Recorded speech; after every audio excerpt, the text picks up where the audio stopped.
امروز تو این ویدیو میخوام بگم چطور میتونیم با تمرین هدفمند طی روز و طی چند دقیقه مهارت‌هایی رو مثل خواندن، نوشتن، ریاضی یا مهارت‌های زندگی مثل فکر کردن، حل مسئله، کنترل خشم رو به بچه‌هامون یاد بدیم. یعنی اون روش تکرار کردن و تمرین مداوم که ما از سیستم آموزش پرورش و از مدارس یاد گرفتیم رو می‌خوایم بذاریم کنار و بیایم یه مهارتی رو یاد بگیریم با هم دیگه به عنوان پدر مادر. ببینیم این مهارت‌ها رو چطوری میتونیم با روش جدید به بچه‌ها یاد بدیم طوری که یادگیری سریع‌تر و عمیق‌تر اتفاق بیفته. سلام، من نایده حاج مقصودی هستم و اینجا همراز روانشناسی. ما امروز میخوایم با هم صحبت بکنیم در مورد روش‌هایی جایگزین به جای اون روشی که ما یاد گرفتیم و تکرار و تمرین زیاد هست برای آموزش و یاد گرفتن مهارت‌ها. مهارت‌هایی مثل خواندن، نوشتن، ریاضی، کنترل خشم، حل مسئله، فکر کردن، تصمیم گیری و مهارت‌های دیگه‌ای که میخوام در جمع 10 تا مهارت رو تو این ویدیو در موردش صحبت بکنم. اگه تو خونه کودک دارید این ویدیو رو حتما ببینید، چون هر مهارت رو با مثال میگم خدمتتون. یعنی میگم معمولا ما چیکار میکنیم و بهتره که چیکار بکنیم که بچه‌ها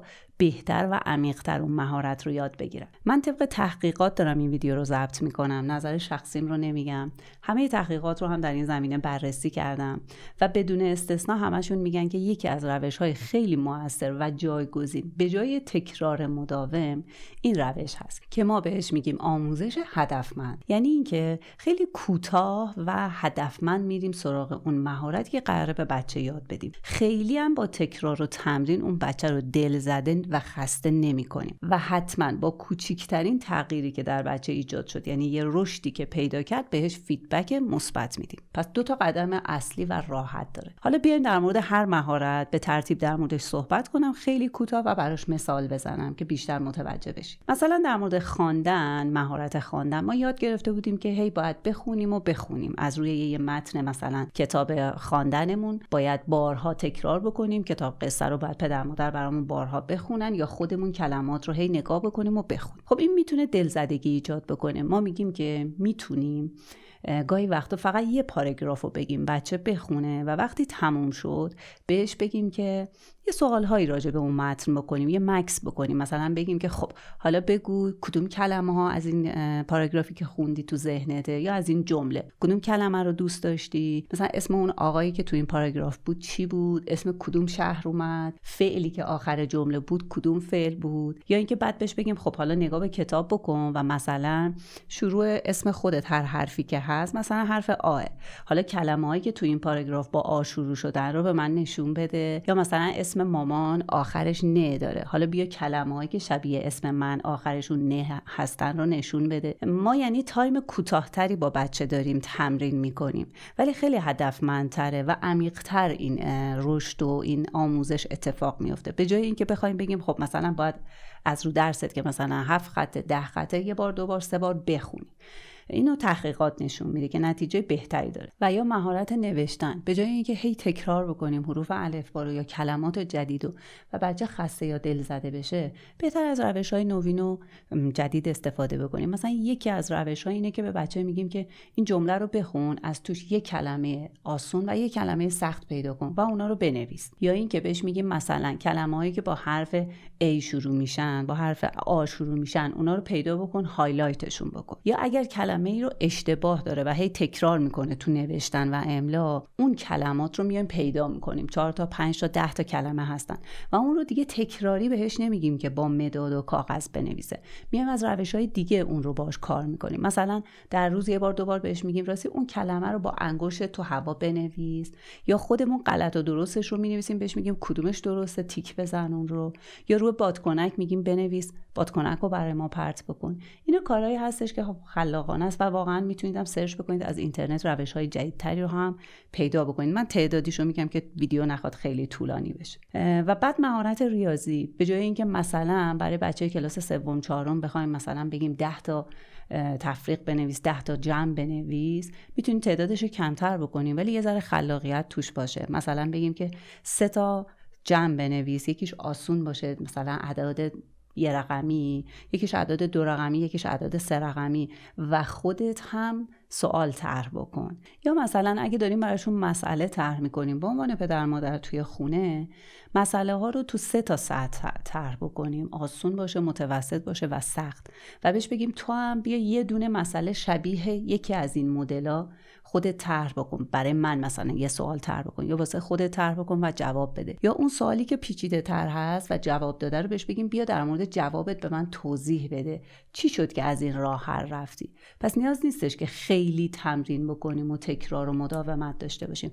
گاهی وقتا نیازه، ولی گاهی وقتا واقعا میتونیم از این روش‌ها کمک بگیریم و همه این مهارت‌ها رو هم بچه‌ها میتونن خیلی سریع‌تر و با ذوق و شوق یاد بگیرن. و اما من میخوام بقیه ویدیو رو برم سراغ مهارت‌های اجتماعی. البته اولین مهارت تمرکز و توجه هست که خب ما نیازش داریم تو مدرسه و تو ارتباطامون و تو خونه و همه جا به دردمون میخوره. و بعد میرم سراغ مهارت‌های اجتماعی. مهارت تمرکز و توجه ما معمولاً به بچه‌ها اینطوری هستش که میگیم حواستو جمع کن، دقت کردی؟ چرا حواست اینجا نیست؟ تمرکزت کجاست؟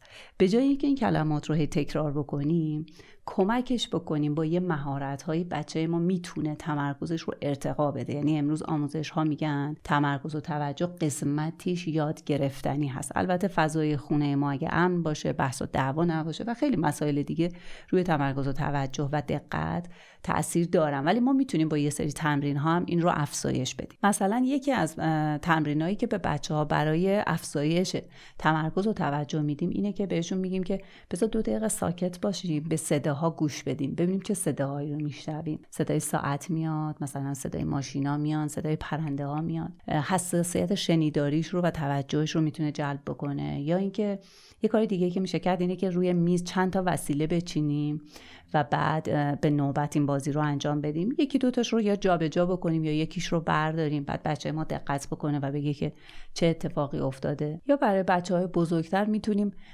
از کتاب‌هایی که در این زمینه طراحی شدن استفاده بکنیم. یه مازهایی هست، تمرینایی هستش که کمک میکنه به اینکه تمرکز و توجه و دقتشون رو برای چند دقیقه نگه دارن و کم کم اون سیستم مغز عادت میکنه و کمکشون میکنه تو این زمینه. یکی از تمرینای دیگه‌ای که برای تمرکز و توجه خوبه، بچه‌ها یه کتاب سبکی بزنن رو دستش، روی سرشون، دستاشون به بغل باز باشه و روی حاشیه فرش یا حالا کفگوش خونه راه برن چند دقیقه. حالا تمرین رو میتونیم یکم پیشرفته ترش بکنیم و بعد بگیم خب وقت همینطور که داری این کارو میکنی یه شعری رو از حفظ بخون، یا اینکه بیا با هم مثلا یه بازی مثلا اسفامیل بکنیم یا 20 سوالی با هم بکنیم.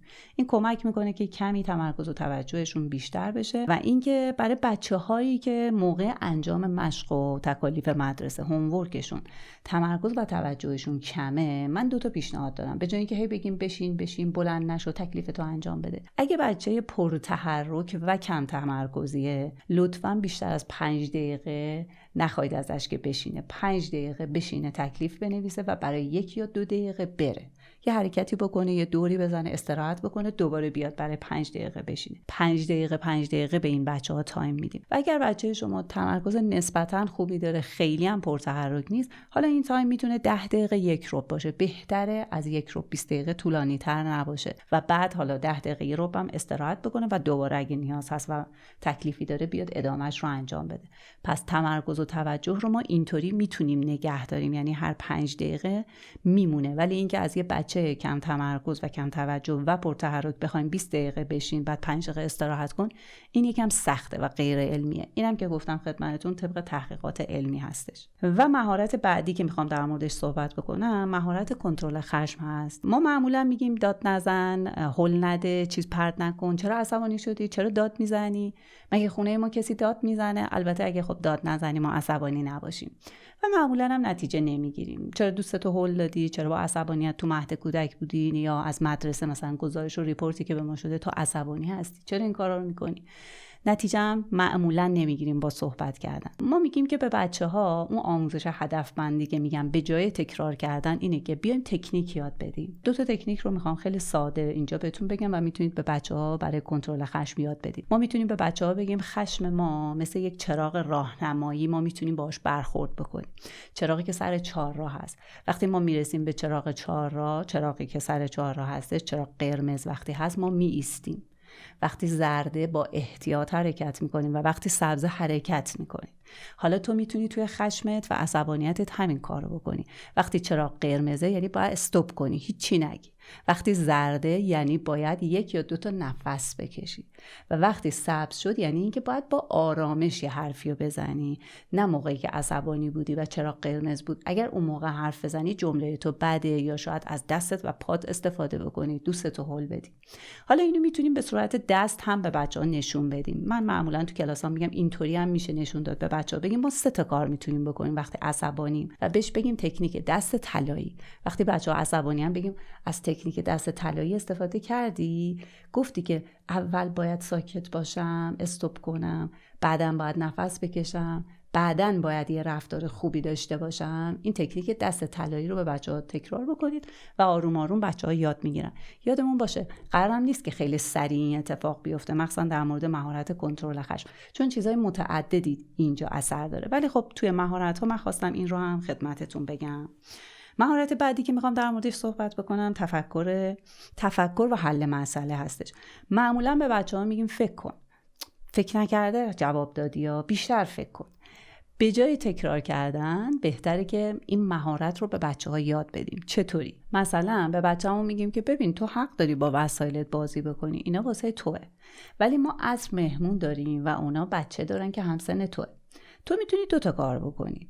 یکی اینه که با اون اسباب بازی‌ها رو ندی و با همدیگه دوست نباشی. تو هم که میری اونم هیچ اسباب بازی به تو نمیده، نه به اون خوش میگذره نه به تو خوش میگذره. میتونی هم انتخاب بکنی که 1 یا 2 تا از ماشیناتو بدی به دوستت و با هم بازی کنید. بقیه‌اش هم بگی واسه خودمه، منم که اومدم خونه شما، تو وسایلتو به من نده، فقط 2 تاشو به من بده.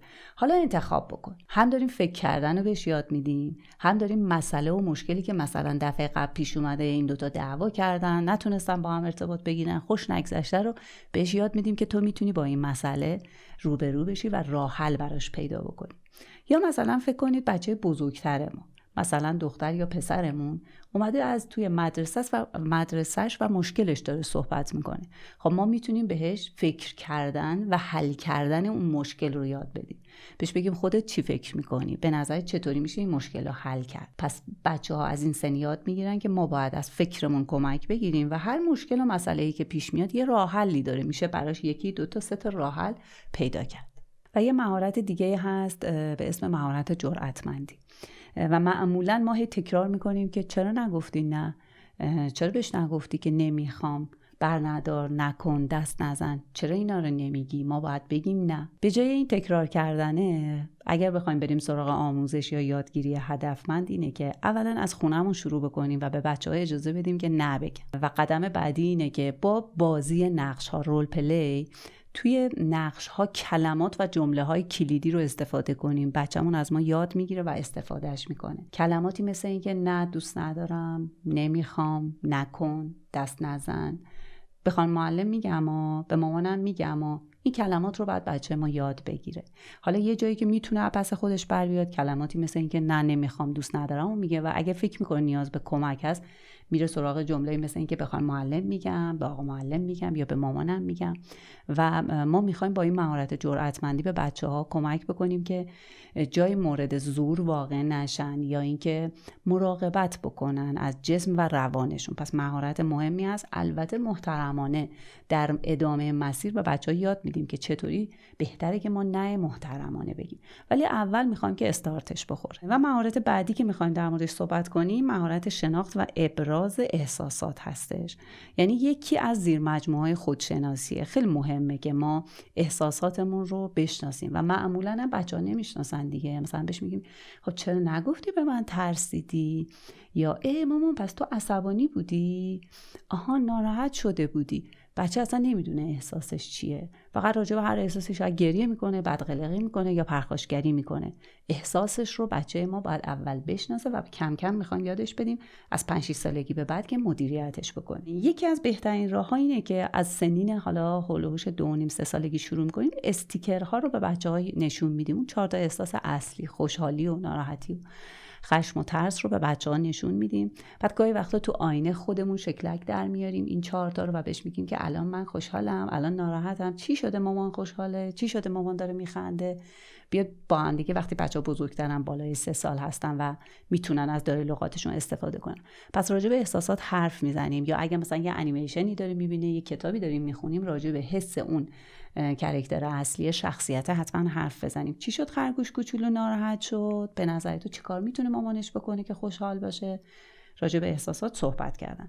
و وقتی بچه‌ها بزرگتر میشن، بعد از شناسایی ما میریم سراغ مدیریت احساسات یا ابراز احساسات. خیلی مهم هستش. البته من یه ویدیو اختصاصی در مورد ابراز احساس درست کردم، چون موضوع به نظر من بسیار مهم و کاربردی مخصوصا در ادامه و بزرگسالی هستش که حتما تیترش رو میذارم این بالا و میتونید ویدیو رو ببینید. پس یکی از کارهایی هست که به غیر از شناسایی بریم سراغ مدیریت. پس میتونیم به بچه بگیم که آها بس تو عصبانی شده بودی، چرا؟ چی شد؟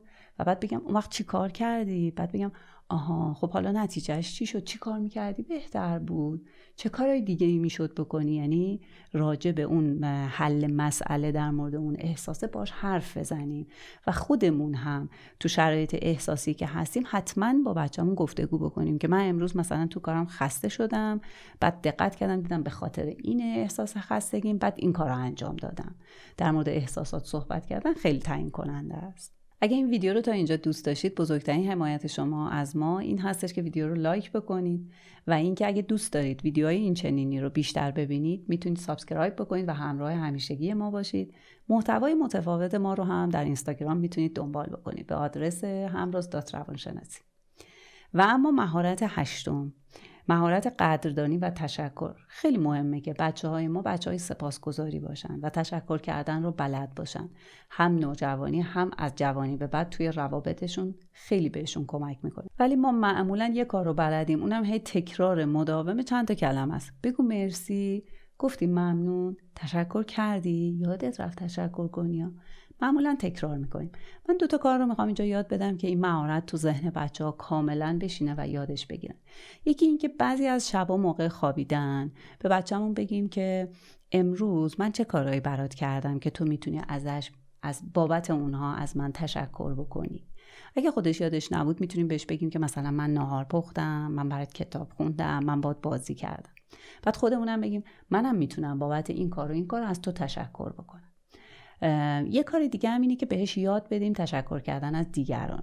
مثلا میاد از مهد کودک یا مدرسهش داره برای ما تعریف میکنه، بعد بگیم که ای چقدر خوب، میخوای برای دوستت که مثلا امروز بهت کیکشو داده یه کارت تشکر بنویسیم، براش یه قلبم بکشی یا گلم بذاری؟ میخوای برای خانم معلمت یه کارت تشکر درست کنی؟ میخوای برای مامان جون، بابا جون یا مثلا خاله یا عمه که این پیامو برات گذاشته، این صدا رو برات ضبط کرده فرستاده، یه پیام تشکر بذاریم؟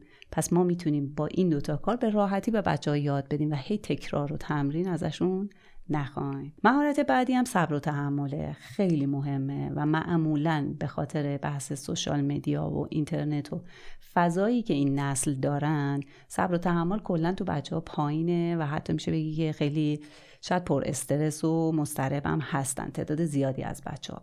پس مهارت خیلی مهمیه. معمولاً ما میگیم صبر کن، عجله نداشته باش، چقدر عجولی، نوبت رو رعایت بکن، خب باید تو صف وایسیم.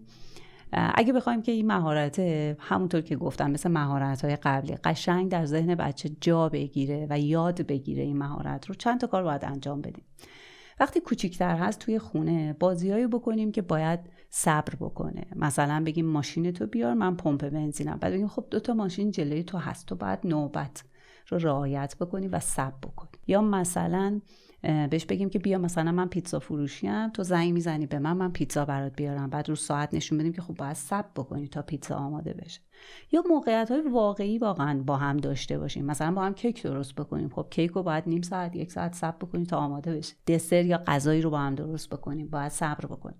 یا وقتی بچه‌مون بزرگتر میشه مهارت‌ها رو یه ذره پیشرفته‌تر ولی در زمینه صبر بازم بهش یه تمرین‌هایی رو بدیم، مثل اینکه مثلا خودش تو نوبت وایسه. وقتی میریم مثلا رستوران میخواد نوبت بگیره، فیش بگیره، یا مثلا کارت دستش باشه، کارت پولو میخواد پرداخت بکنه، اون توی نوبت وایسه. و یا اینکه بعضی از خواسته های بچه‌ها رو از همون ابتدا، از حدود 3 سالگی با تأخیر انجام بدیم. مثلا میگه بیا بازی کنیم. باشه مامان، من 10 دقیقه ظرفامو بشورم بیام. مثلا ساعتو نگاه کن، عقرب بزرگ بیاد اینجا من میام.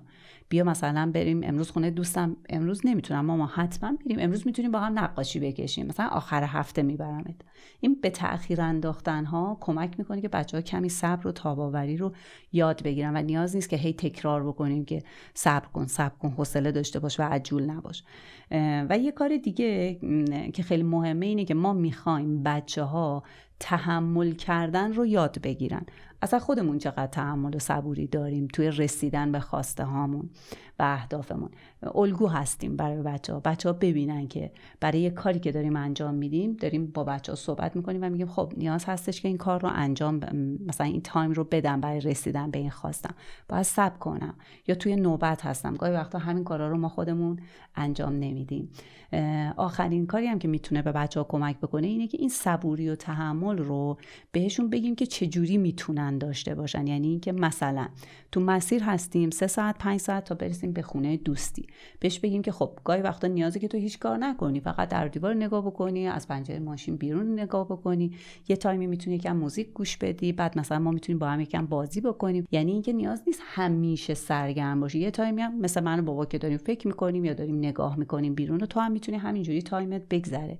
یا مثلا داریم میریم مطب دندون پزشکی برای بچه، از خونه براش یکی دو تا وسیله ورم داریم، بعد اونجا میگیم که ببین یه خود بعد بیکار بشینی و منتظر باشی، یه خودم میتونی این کار رو انجام بدی، میتونی این کتابتو نقاشی بکشی که تایم زودتر بگذره. و مهارت بعدی که میخوایم در موردش صحبت بکنیم که مهارت دهم و آخری میشه که تو این ویدیو در موردش حرف میزنم، مهارت همدلی هستش. بهتره بالای 6 سالگی بریم سراغ این مهارت، چون تا قبل داریم در مورد شناخت احساسات خود بچه صحبت میکنیم و گاهی بهش آموزش میدیم. الان میخوایم متوجه بشه که احساسات دیگران هم مهم هستش و واقعا هم خیلی تاثیر داره در موفقیت و روابطی که میخواد ایجاد بکنه. پس میخوایم یاد بگیره که گاهی وقتا باید توجه بکنی که چی شد که اون آدم گریه داره میکنه، چی شد که دوستت ناراحته یا ترسیده. آیا میتونی خودتو بذاری جای اون و اونو درک بکنی؟ خب نمیتونیم با بچه‌ها انتزاعی و ذهنی صحبت بکنیم. بهتری توی شرایط عینی، یعنی اتفاق واقعی، مثلا بچه دوستش افتاده، بعد بهش میگیم که الان میتونی بری دست دوستتو بگیری بلندش بکنی، بهش بگی که منم وقتی میافتم پام درد میگیره. یا اگه مثلا دوستش خجالت کشیده بگیم برو به دوستت بگو منم وقتی میافتم بعضی وقتا خجالت میکشم، ولی پاشو با هم دیگه مثلا بدویم، ادامه بدیم، بازی بکنیم. یا اینکه مثلا به بچه‌مون بگیم که من امروز سرم درد میکنه، یکم من بی‌حوصله هستم، الان دوست دارم که مامان شرایط منو متوجه باشی. وقتی آدم سرش درد میکنه دوست داره که چیکار بکنه و بقیه چیکار بکنن، از اون بپرسیم، یعنی بتونه تصور بکنه که ما چی میخوایم ازش. یا اینکه خواستمون رو بهش بگیم مستقیما، ولی بفهمه که وقتی احساسی دیگران دارن بهتره که تو به اون احساس توجه بکنی، مخصوصا آدمایی که نزدیک به تو هستن. خب حالا یه سوال مهم میمونه و اونم اینه که این مهارت ها رو تو چه بازه سنی باید به بچه‌ها آموزش بدیم؟ استارتش از چه سنی باشه؟ دقیقاً ویدیو قبلی من در همین رابطه بوده که الان لینکش رو هم دارید مشاهده میکنید. خود ویدیو رو میذاریم براتون، حتما کلیک بکنید روی ویدیو و ببینیدش. من اونجا گفتم هر مهارتی، مثلا مهارت کنترل خشم رو یا ابراز احساس رو، ما هیجانات رو از چه سنی باید به بچه‌ها شناسایی بکنیم و از چه سنی بریم سراغ مدیریت اونها. پیشنهاد میکنم که این ویدیو رو حتما ببینید. مراقب خودتون باشین. خدا نگهدار.